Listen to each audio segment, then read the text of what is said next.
Good evening, dear students and other viewers. We are now going ahead with the third session of today on entrepreneurship and rural development. As you know, we have Dr. Best and Dr. Pradeep Kumar as our resource persons. In this session, Dr. Best is going to give us a lot of information and elaborate on the service sector in general, but he would be dealing specifically with rural tourism in much more detail. So we are going to have a lot of valuable ideas regarding the opportunities that are available in the service sector from him. As I had mentioned in all the sessions, I would still request if you could ask some questions to us, could put some queries to us, then it would be more challenging experience and it would be also satisfying at both the ends. I would request Dr. Best to start the session. Dr. Pradeep Kumar and myself, we would be intervening wherever it is required, but we also want your interventions. Thank you very much. Thank you, Dr. Palit, and good evening, viewers. Welcome once again. As we have been talking, and the topic for this session is basically the various domains of enterprises available to us, and we have been talking various options we have given to our students कि आप ये करिए, वो करिए, ये करिए, वो करिए, and we have been critically analyzing also that negative points and certain things which we have been discussing, as you have seen in the discussion. But I will still say that please don't get simply, it's easier said than done. There is a saying that कहना आसान करना मुश्किल, ये बात सत्य है, लेकिन ये बात वहाँ पे असत्य हो जाती है जहाँ अगर आप फर्म हैं, आपका कॉन्फिडेंस लेवल बहुत हाई है, आपका मोटिवेशन है, you are determined, then nobody can stop you. This is, let me tell you very frankly. एक बात. दूसरी बात, जब हम अपने इसको डिस्कशन को आगे बढ़ाते हुए हम ये कह रहे थे कि आपके पास बहुत सारे ऑप्शन अवेलेबल हैं, तो अगर आप इन देखें ब्रॉडली, जब हम किसी भी बिजनेस वेंचर और किसी भी उसका हम अवलोकन करते हैं, तो आपको तीन टाइप के बिजनेस जनरली होते हैं. एक है इंडस्ट्री, जो कि मैन्युफैक्चरिंग में जनरली होता है, वो आर प्रोड्यूसिंग गुड्स. दूसरा ट्रेड, जो कि मिडिल मैन मार्केटिंग कर रहे हैं, एंड एक है services. So industry, trade and services. Now हमने इंडस्ट्री की तो बात की, क्योंकि गांव में इंडस्ट्री भी है, हथकरघा है, छोटे मोटे कई गृह उद्योग हैं, वो इंडस्ट्री की कैटेगरी में फॉल करते हैं. ट्रेड में आपने बताया, जैसे आप बहुत सारे जो खास करके जो भी हमने रिसोर्सेज अवेलेबल की बात की, तो जो हमारे जो फूड प्रोसेसिंग इंडस्ट्री में यूज होने वाले बहुत सारी बातें की हमने अभी. और तीसरा मेन एरिया आता है सर्विस इंडस्ट्री का. अब आप ये मत सोचिए कि सर्विस इंडस्ट्री केवल शहरों तक ही सीमित है, ऐसा नहीं है. आज के समय में आपकी सर्विस इंडस्ट्री की उतनी ही, अगर उतनी नहीं तो काफी कुछ रिक्वायरमेंट हमारे गाँव में भी पहुंच चुकी है. क्यों? क्योंकि जो हमारा जो गांव का भी बेसिकली देखा जाए तो शहरीकरण हो रहा है, हो चुका है कहीं कहीं. तो भले हम गांव में रहते हैं, गांव के माहौल में रहते हैं, एक हमें खास माहौल मिलता है रहने के लिए, लेकिन जो हम प्रोडक्ट्स एंड जो हम सर्विसेज वहां पे यूज कर रहे हैं वो सेम है जो हम शहरों में यूज कर रहे हैं. अब आप देखिए, आप टेलीविजन यूज कर रहे हैं, आप मोबाइल फोन यूज कर रहे हैं, आप गाड़ियां यूज कर रहे हैं, आप कार यूज कर रहे हैं, आप स्कूटर यूज कर रहे हैं, मोटरसाइकिल यूज कर रहे हैं, और भी बहुत सारी जो चीजें हैं जो हम शहर में यूज कर रहे हैं वो आपके गांव में भी अवेलेबल है. अब आपकी गाड़ी शहर में खराब होती तो क्या गांव में नहीं खराब होती? ये जरूर है कि शहर में 10 गाड़ियां खराब होती है, गांव में एक गाड़ी खराब होती है, लेकिन गाड़ी खराब होती है. आपका स्कूटर खराब होता है, आपको टायर की जरूरत है, आपको पंचर की जरूरत है, आपको उसकी मेंटेनेंस की जरूरत है. आपको मोबाइल फोन की जरूरत है, उसकी बैटरी की जरूरत है, उसको खराब होने पे उसकी सर्विस की जरूरत है, और इस तरीके से अगर आप देखें तो गिनते गिनते आपका N number of things you need. ये एक सब जो हमें फॉल करते हैं सर्विस सेक्टर के अंडर में आते हैं।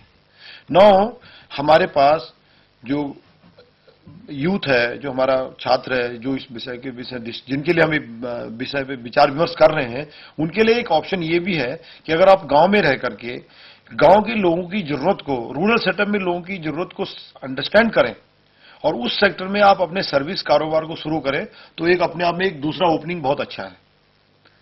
ठीक है, अब आप देखिए मोबाइल फोन आए दिन खराब होता है, मोबाइल फोन आए दिन नए नए इनोवेशन आ रहे हैं, मोबाइल फोन नए नए बदल रहे हैं, मोबाइल फोन की जो एक्सेसरीज हैं बहुत सारी आ रही हैं, तो वो वहां भी लोग यूज करना चाहते हैं। आप इसमें जा सकते हैं, आप उसकी रिपेयर में जा सकते हैं, एक्सेसरी सप्लाई कर सकते हैं।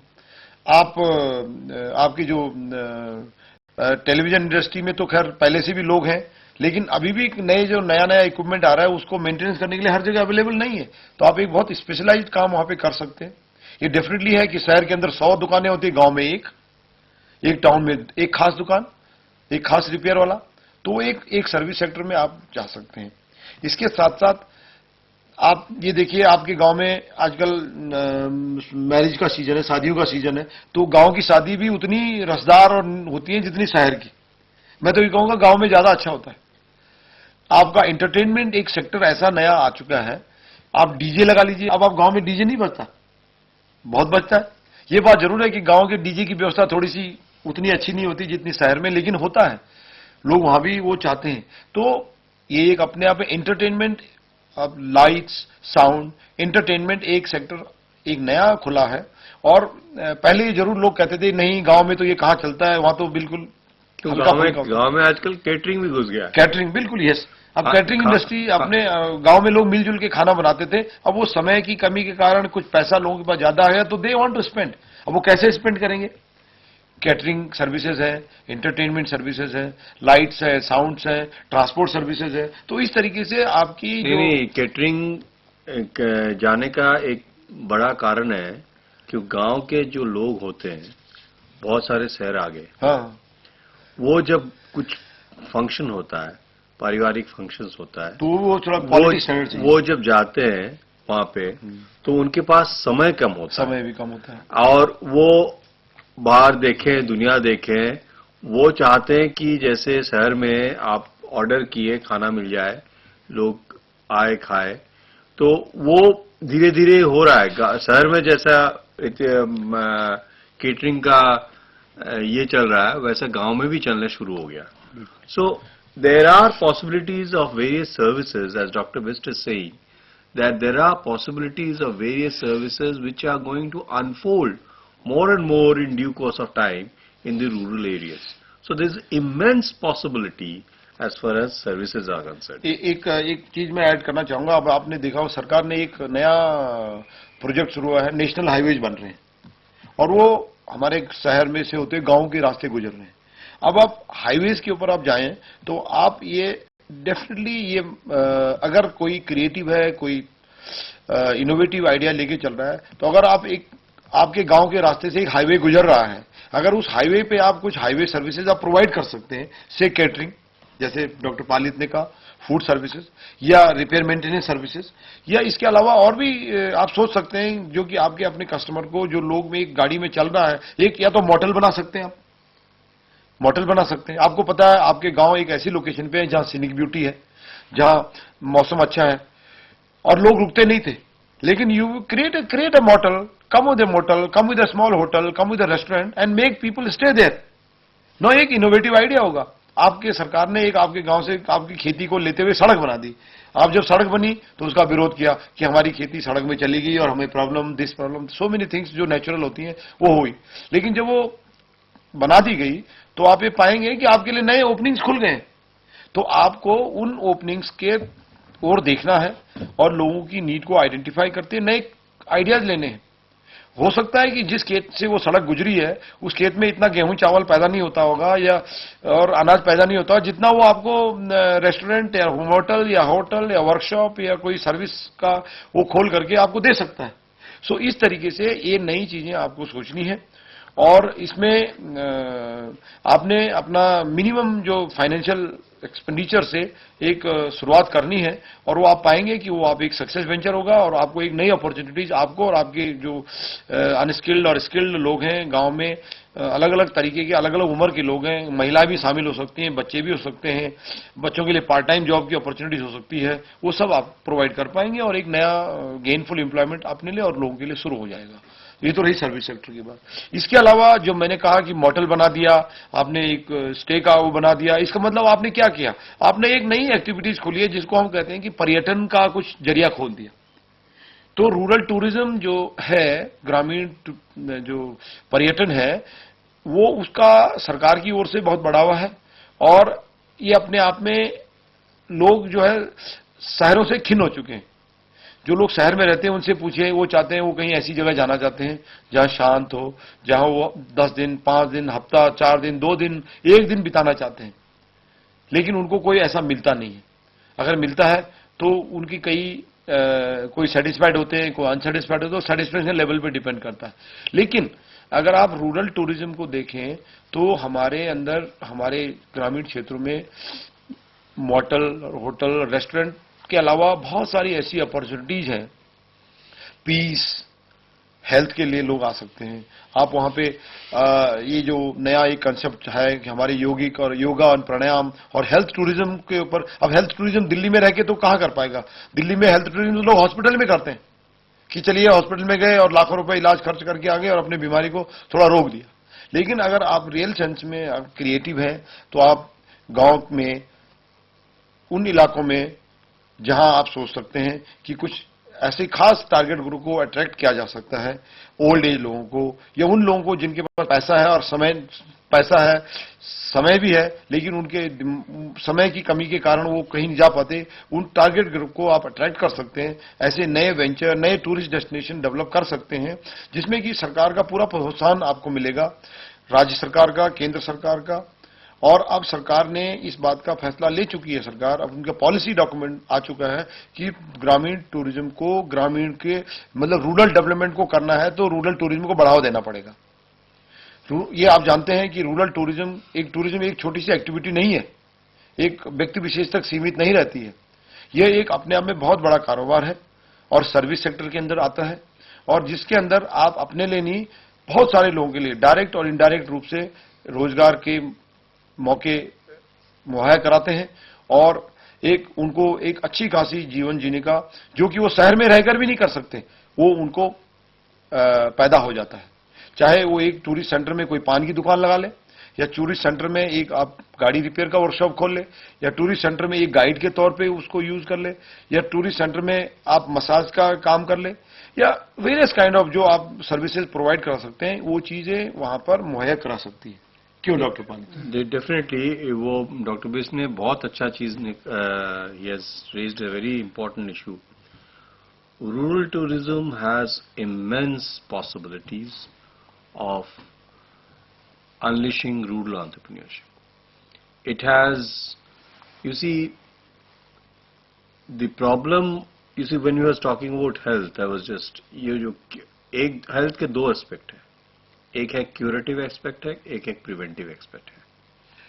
जो प्रिवेंटिव एस्पेक्ट है, rural tourism can cater to it, and largely it is the major reason why rural tourism should be there.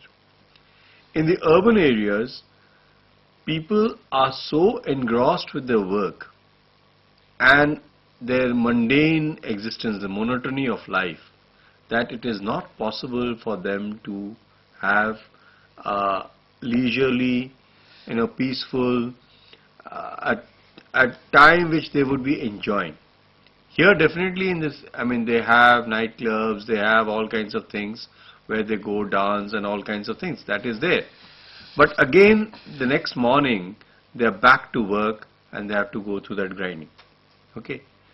Now, you need few days time to unwind yourself. Totally you unwind yourself. Now, around a city or around any urban area or even at distant places can offer very, if nothing, and offer very peaceful environment for people to just unwind. अगर उसके साथ साथ अच्छे खाना मिल जाए, अच्छे landscape मिल जाए, अच्छे वेदर कंडीशन, जैसे मौसम। एंटरटेनमेंट मिल जाए, so it will be a packaging quite a few things together for a client. Okay, now one has to, if an entrepreneur, if a person in a rural area can think of attracting few people, शुरुआत में छोटे, in a very small scale बेशक, if he or she can attract few people, then gradually he'll find a lot of customers coming forward for this kind of to just to enjoy in a rural area. This is one. In the domestic, I'm talking about domestic tourists, which is very much essential, because a few days of relaxation would prevent many people from major health problems. जो heart attack हो रहा है, tension से, accumulated tension होके हो रहा है, घरों घरों में, in every family there is a lot of infighting, there are a lot of problems. People, once they go out, they move out for some time, they understand each other better. Okay, so it solves many problems in a family. Rural tourism can help people to again negotiate their life in a much more orderly, systematic manner, in a very complex existence of an urban locality. It provides that kind of flexible, you take yourself out for some time and then you again come back with refreshed, with a lot of energy to move ahead with life. That's one aspect. या जैसे आप, ये तो खैर हम अपने हिंदुस्तान के परिप्रेक्ष्य में बात करते हैं जहां तक टूरिज्म की बात है, और खास करके रूरल टूरिज्म की बात है। लेकिन मैं ये कहना चाहूंगा आपसे, और आप इस बात से जानकारी भी रखते हैं शायद, कि जो आज उदाहरण लीजिए दिल्ली का, मुंबई का, कैलकाटा का, खास करके दिल्ली का जहां हम रह रहे हैं, और रोज दिल्ली में जो बदलते, दिल्ली जो हर रोज बदल रही है उसका, जो दिल्ली में आप रोज बदलाव देख रहे हैं वो हम कॉपी कर रहे हैं बाहर की। अब आप रूरल टूरिज्म को, मैं ये आपको बताना चाहता हूं कि रूरल टूरिज्म को पोटेंशियल टारगेट कौन हो सकते हैं आपके। आप चाहे राजस्थान में रहते हैं, या उत्तराखंड में रहते हैं, या झारखंड में रहते हैं, या डाउनलाइन कोस्टल एरिया में रहते हैं, या कहीं भी आप रहते हैं, तो मेरी सभी अपने छात्रों से ये अनुरोध है, और ये आप अपना पहले विश्लेषण कीजिए अपने एरिया का, वहां पे एक क्रिएटिव आइडिया से नीड समझिए लोगों की, कि जो लोग दिल्ली में रह रहे हैं, ये तो हिंदुस्तान में रहने वालों की बात है, लेकिन जो हमारा विदेशी पर्यटक आता है वो पहले दिल्ली आता है, तो क्या आप सोचते हैं वो दिल्ली देखने आया हुआ है? नहीं, वो दिल्ली देखने नहीं आया हुआ है, क्योंकि हम उनके कॉपी तो हम कर रहे हैं। दिल्ली में मेट्रो आ रही है, अच्छी सड़कें बनाई जा रही है, नई नई कारें आ रही है, तो इनसे तो वो पहले यूज कर रहे हैं, वो खिन्न हो चुका है उससे। वो किस लिए आया है? वो एक अच्छे स्वास्थ्य की, वो शांत के लिए आया है, पीस के लिए आया है, पिलग्रिमेज के लिए आया है, और कुछ हमारे हिंदुस्तान को देखने के लिए आया है। अब जब हम हिंदुस्तान को देखने की बात करते हैं तो क्या उसने मेट्रो नहीं देखी है? देखी है, वो मेट्रो में चला हुआ है, हम उसी को तो कॉपी कर रहे हैं। जिन कारों में वो ट्रेवल कर रहा है उन कारों को हम आ रहे हैं, तो ये तो हमारे लिए नया है, उनके लिए काफी पुराना है। वो हिंदुस्तान को देखने आया है, और हिंदुस्तान का रहता है गांव में। हम करीब 60 से 70% आबादी गांव में रहती है। हमारा रहन सहन, खान पान, चाल ढाल, और जो हमारे वेशभूषा, कल्चर, ट्रेडिशन, आर्ट क्राफ्ट सब गांव में है। इनफैक्ट हम गांव से उसको यहां ला रहे हैं। अब आप कहिए कि आपने दिल्ली हाट बनाया, क्या किया दिल्ली हाट बना करके? क्योंकि एक गांव का वातावरण शहर में ले आए उन लोगों के लिए जिनके पास समय की कमी है। कि आप आइए देखिए, क्या हम इस तरीके के प्रोजेक्ट्स, ये थीम बेस्ड टूरिज्म डेस्टिनेशन नहीं बना सकते?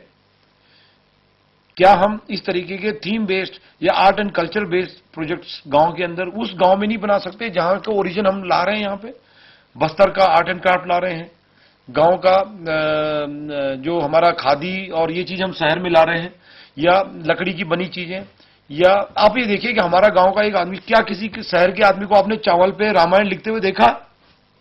कौन, किसने लिखा है? किसी ने, किसी गांव के आदमी ने लिखा है।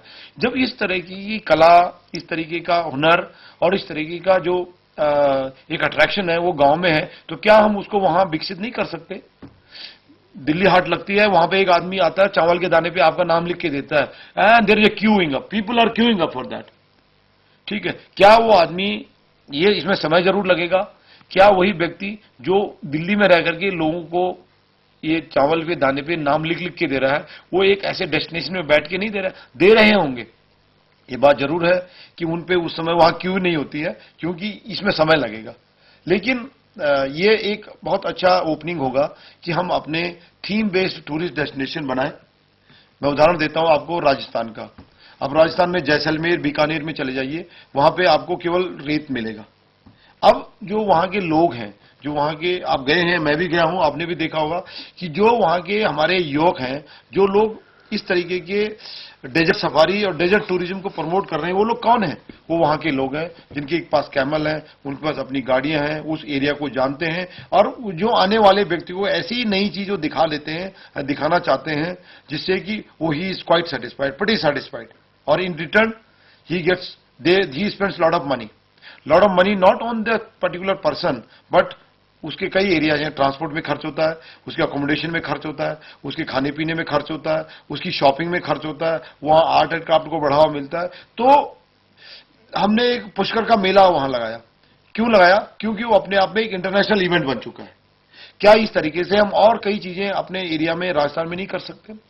हम इसके अलावा मैं इसको इको टूरिज्म की कैटेगरी में डालूंगा, क्योंकि आपने वहां के वातावरण को, वहां की नेचुरल रिसोर्सेज को बर्बाद नहीं करना है। सिमिलरली मैंने ये देखा है, और आपने भी पढ़ा होगा, पढ़ा होगा कि जो उत्तराखंड टूरिज्म डेवलपमेंट कॉर्पोरेशन है, यूटीडीसी, उन्होंने क्या किया है कि जो यात्रा के रूट पे, जो बद्रीनाथ, केदारनाथ की जो अभी मई के महीने में यात्राएं शुरू हो जाएंगी, उसमें एक खास किस्म के क्लाइंटेल के लिए एक स्पेशल अकोमोडेशन की, हमारे ग्रामीण यूथ को एक लोन दे करके एक नया कंसेप्ट शुरुआत किया है कि आप टेंट अकोमोडेशन करिए।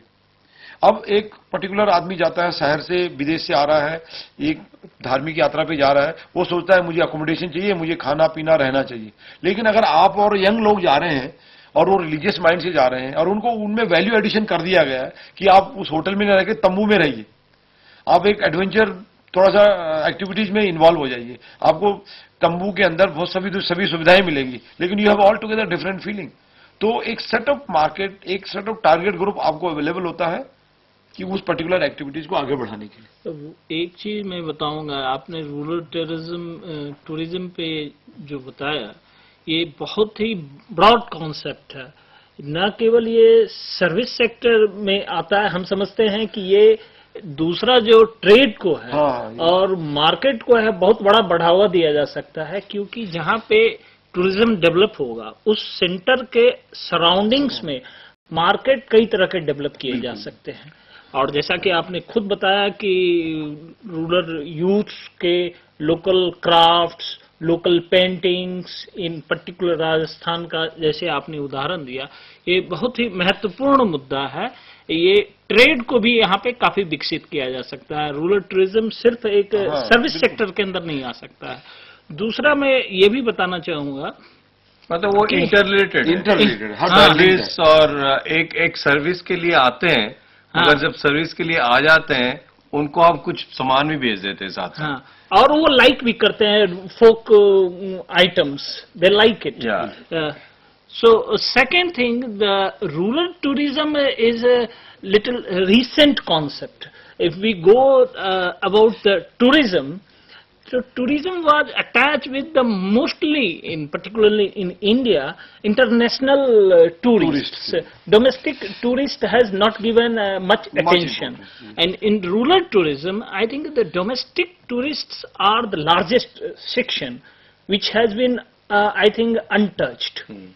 Exactly, that is what doctor बिस जो कह रहे हैं, इंटरनेशनल टूरिस्ट, वो तो एक डेफिनेटली वो जब आएंगे उनमें पैसा है, वो but there are few in numbers. they are not so very large in number. But when you are talking about catering to the domestic tourists, then the number becomes quite large. The volume becomes quite large. Now, if we are able to able to cater the large number. able to create a situation where there is a movement of domestic tourists from urban areas to local areas, then obviously there will be there will be an increase of market. The services, there will be increase of opportunity for the rural people to provide certain kind of services.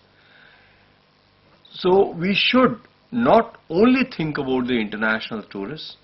International tourist को अगर M रखेंगे, जैसे आप doctor best जो कह रहे थे, वो अगर रखेंगे, definitely we will have quality. But we should be able to keep, we should able to attract, our prices, packaging should be such that we should be able to attract the domestic tourists. Domestic tourists, if we are able to attract them, then we will be able to sustain our enterprise for long.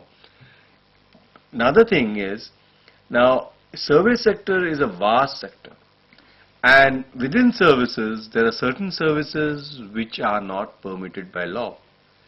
You should not by any means get into those areas where it is not legally permitted.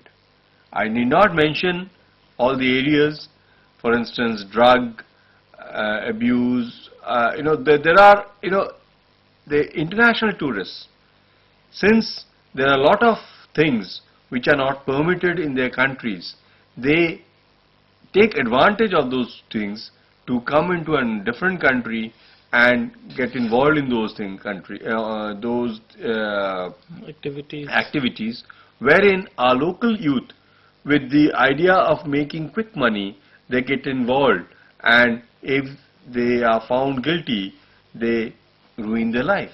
So it is my duty to inform you that you should be very careful when when you are talking about rural tourism, because you should not, the government is interested in rural tourism. It is interested so that more and more international tourists and domestic tourists should go to rural areas, but with a rider that there should not be any kind of illegal activity. They should the reputation of the country, the reputation of society, the local area. They should not be, people should not be victimized.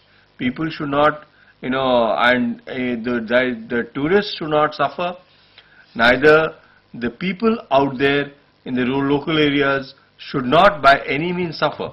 It should be only a win-win situation for both. Am I correct? बिल्कुल आप सही बोल रहे हैं.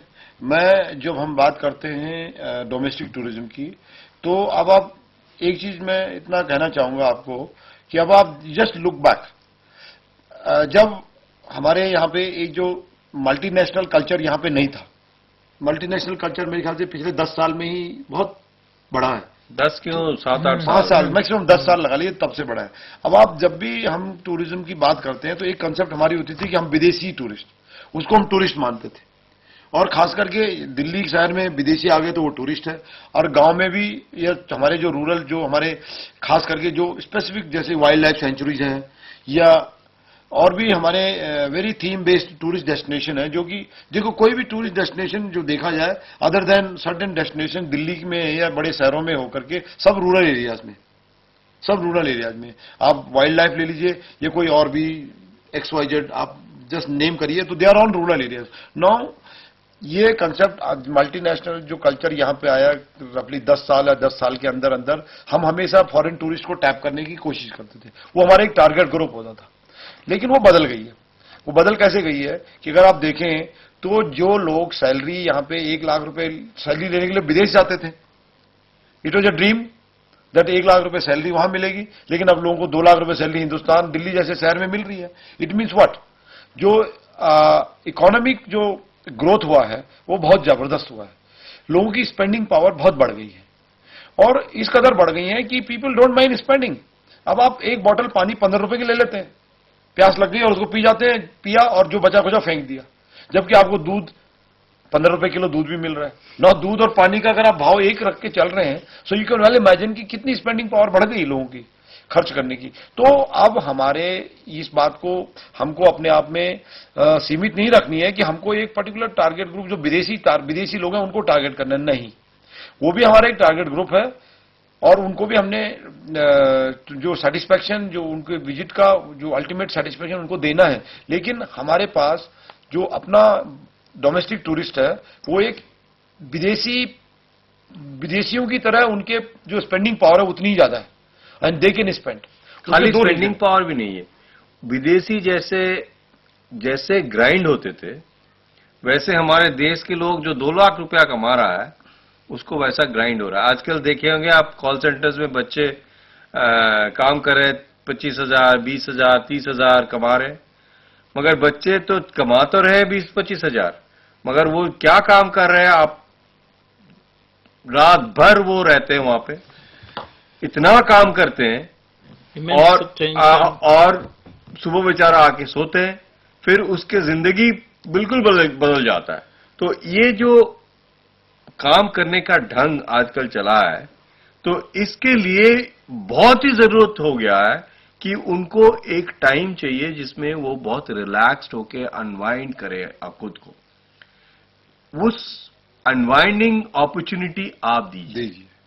आप अगर वो unwinding opportunity दे सकते हैं, अगर वो अनवाइंडिंग अपॉर्चुनिटी के लिए वो आपके पास जाते हैं, उसके साथ साथ कुछ सामान कुछ आप अगर दे सकते हैं, तो वो एक रूरल टूरिज्म के साथ साथ रूरल आर्टिजन्स, क्राफ्ट्स, ये इसका भी एक एडिशन प्रमोशन होगा। And eventually this would all lead to, we are not mentioning one thing, assuming that it is there, rural development. And एक चीज मैं और rural development is the main purpose why we are having all these things. एक चीज मैं और कहना चाहूंगा इसमें, जैसे आपको हमने बताया कि आप विदेशियों को करिए। अभी सवाल इस बात का है कि अगर आप देखें, एक एनालाइज करके बता रहा हूं मैं, और इसमें आप थोड़ा सा वेरिएशन हो सकता है इधर उधर। आप ये देखिए कि जनरेशन गैप, आज से जो हमारे पेरेंट्स थे और हमारे फोर फादर्स थे, they shifted to urban centres. Now हम लोग हैं या हमारे बच्चे हैं या जो एक नई जनरेशन है, वो एक पर्टिकुलर जगह को बिलोंग करते हैं, but they don't know where they were. उनको पता है कि हमारे फोर फादर वहां से थे, वहां ये था वो था, लेकिन उनको ये नहीं, गए नहीं वहां तक वहां से। तो उनके लिए उस जगह जाना ये एज गुड एज उतना ही इंपॉर्टेंट है, उतना ही इंटरेस्टिंग है जितना ही बाहर के आदमी को आना है। इनफैक्ट उन लोगों को ज्यादा क्यूरियोसिटी है उस बारे में जानने के लिए। तो इस पर्टिकुलर चीज को, इस पर्टिकुलर टारगेट ग्रुप को आपको टारगेट कर सकते हैं। ये हमारा एक पर्टिकुलर क्लाइंट हो सकता है कि भाई आप आइए अपने गांव को देखने के लिए। नाउ हमारे ऑल ओवर, अगर हमारे पूरे देश में देखें तो इस तरीके से हमारी व्यवस्था है और इस तरीके से हमारा जो वातावरण बन चुका है कि एक तो समय की कमी सबसे बड़ी समस्या है कि पेरेंट्स को अपने बच्चों के लिए टाइम नहीं है, बच्चों को अपने पेरेंट्स के लिए टाइम नहीं है, आपस में मतलब पति पत्नी को समय नहीं है, बच्चों से बात करने का समय नहीं है, तो everybody is running short of time. और आपको उनको टारगेट करके उसी जगह खींच के ले जाना है जहां से वो आए थे। अगर आप इस तरीके के अपने टारगेट ग्रुप को आइडेंटिफाई कर सकते हैं, से केरला के लोग हैं, अगर केरल में टूरिस्ट डेस्टिनेशन है और वहां के लोग दिल्ली, मुंबई, कलकत्ता ऐसे शहरों में बस चुके हैं कि वो भूल चुके हैं केरल को, they don't know where are they from. लेकिन अगर आप ऐसे टारगेट ग्रुप को खींच के वहां ले जा सकते हैं, and they are not in 1, 2, सेकंड, 1000, they are in thousands and different age group. जो लोग काफी एक हायर एज ग्रुप को अटेन कर चुके हैं वो भी अपने गांव को नहीं गए हैं। तो अगर आप इस तरीके के डोमेस्टिक टूरिज्म को बढ़ावा देने के लिए इस तरीके से टारगेट ग्रुप को आइडेंटिफाई कर सकते हैं, तो this itself is going to become a big tourism venture.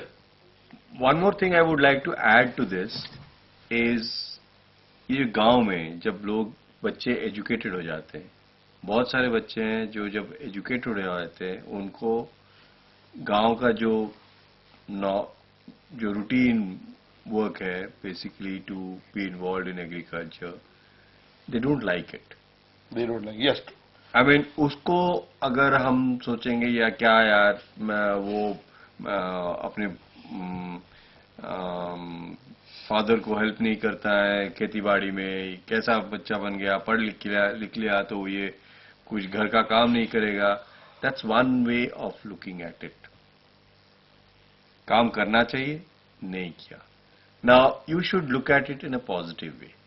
अगर वो काम नहीं करना चाहता है, you should think about these things, where an educated person is required to start something innovative, something which is service oriented, which can take care of the need of people, wherein a lot of education is required regarding history, regarding culture, regarding society, regarding all kinds of, I mean, there's no, I mean, you cannot limit your education, the requirement of your education as far as tourism is concerned.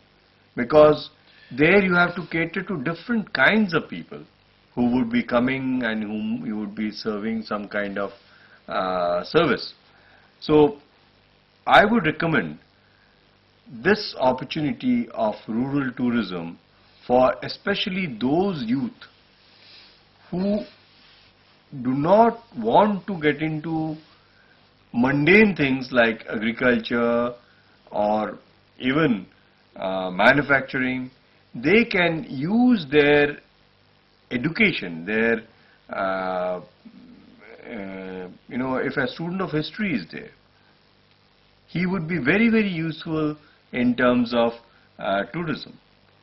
He has to just update himself with certain other things which he has to add on to his basic graduation degree on in history.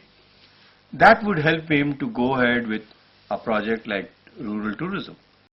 So, गांव में जो एक माहौल चल रहा है कि educated हो गया तो उसको शहर जाना है, that should not be the thing.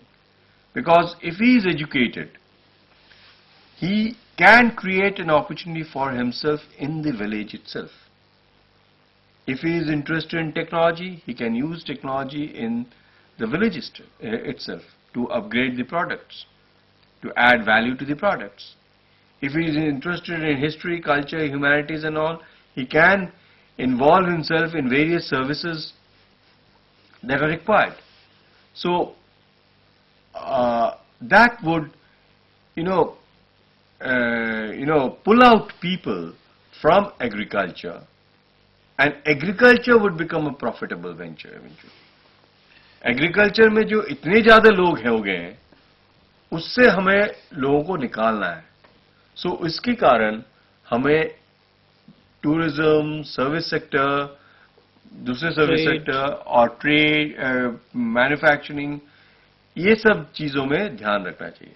अभी मैं आपको एक बहुत अच्छा उदाहरण देता हूं. मैं 2-3 दिन पहले टेलीविजन पे एक प्रोग्राम आ रहा था कि हरियाणा के अंदर और देश भर में, हरियाणा इन पर्टिकुलर की बात हो रही थी कि यहाँ पे बड़े बड़े तालाब थे जो कि गंदे पानी के तालाब थे, जिनमें भैंसें तैरती थी और कुछ नहीं था. लोगों के अंदर ये बात थी कि यहाँ पे तो गंदा पानी है, तो why should we look at these तालाब्स नाउ. और वो तालाब कुछ तो खत्म हो चुके हैं, कुछ लोगों ने अधिग्रहण कर दिया है और कुछ आज भी मौजूद हैं. तो एक कोई एग्रीकल्चर साइंटिस्ट हैं हिसार कृषि विश्वविद्यालय के, उन्होंने लोगों को गांव में जा जाके ये बताया कि देखो आप इनको फिश फार्मिंग करिए यहाँ पे, ठीक है. तो वहां पे कुछ हर एक समाज में अलग अलग तबके हैं, लोग हैं, अमीर लोग हैं जो कि इस काम को ये सोचते हैं कि ये हमारे काम नहीं है, ये फाट एक पर्टिकुलर जाति विशेष का काम है.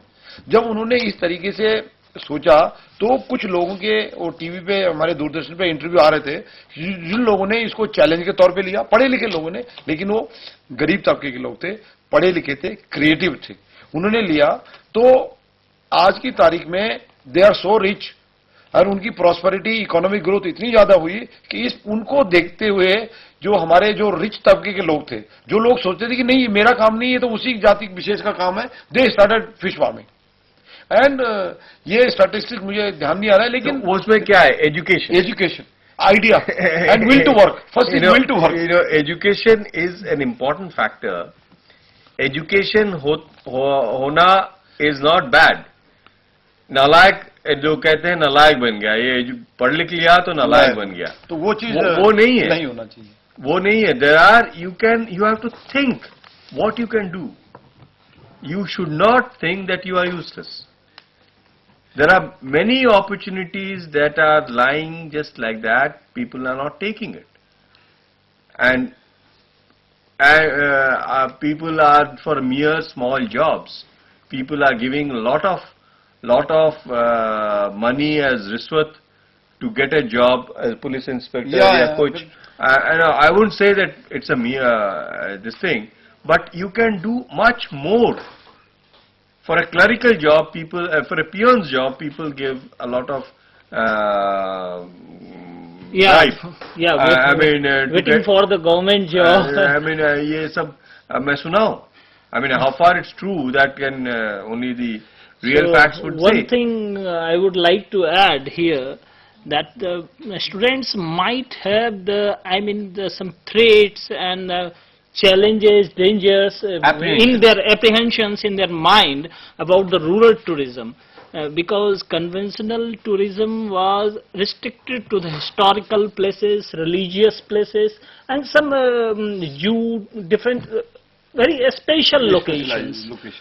And rural tourism is a new, I think, concept, and they might have lots of apprehensions. Sir, just to add on, till now, earlier there was no such things, but government has, I think, as far as record goes, 102 rural tourism projects were funded, and their projects were funded, and they are successfully running all over the country and different state.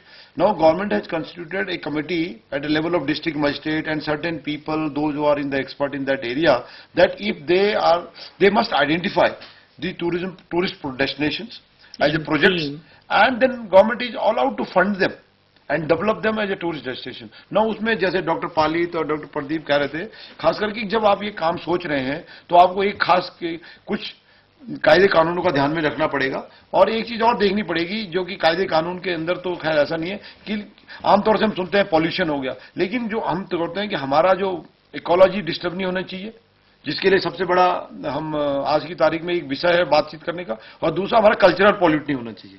अगर आप cultural pollution और ecology को बचाते हुए आप अपने आपके domestic tourism project rural tourism projects को बढ़ावा दे सकते हैं, उनके ऊपर क्रिएटिव आइडिया से आगे बढ़ सकते हैं, तो इससे अच्छा रोजगार उन्मुखी जो प्रोजेक्ट नहीं हो सकता. और उसमें आप अपने लिए नहीं, अपने उन लोगों के लिए जो कि सरप्लस मैन पावर एग्रीकल्चर में बसती है, जो कि आपके अपने खुद के लिए, अपने उन लोगों के लिए जो कि अंडर एम्प्लॉयड है, गेनफुली एम्प्लॉयमेंट नहीं है जिन लोगों का, उन लोगों को आप यूटिलाइज कर सकते हैं.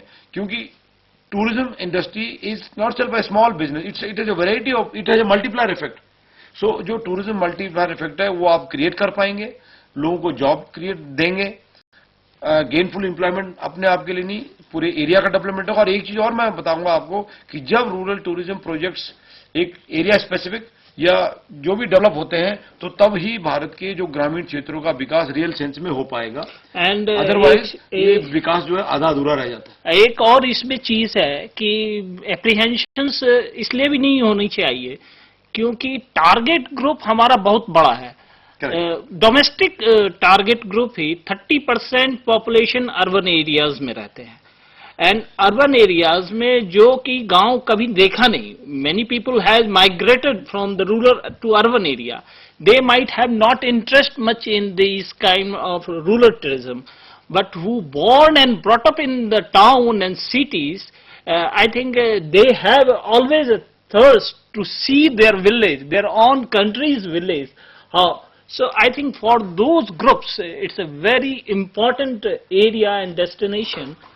So there should not be any apprehensions about the target group and the running of these kind of ventures. दूसरे शब्दों में यही कहेंगे कि अर्बन सिंड्रोम, जो अर्बनाइजेशन सिंड्रोम है, उससे बाहर आए और अपने जो रूरल एरिया में रहने के लिए अगर हमारे यूथ कुछ कर सकते हैं तो उससे बेहतर बात क्या हो सकती है. I just Or- last thing I would add. Rural tourism is come. Rural tourism में एक तो कमाने का मौका मिलेगा, लोगों के लिए कमाने का मौका करेंगे आप. सबसे ज्यादा ये होगा कि आप सबसे खुश रहेंगे.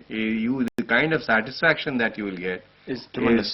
is cannot be measured in terms of money or anything, but that's something where you will feel yourself worthwhile. If you think in these lines, I think you will never regret about this. Thank you. Thank you Thank very you. much. Thank you We very much.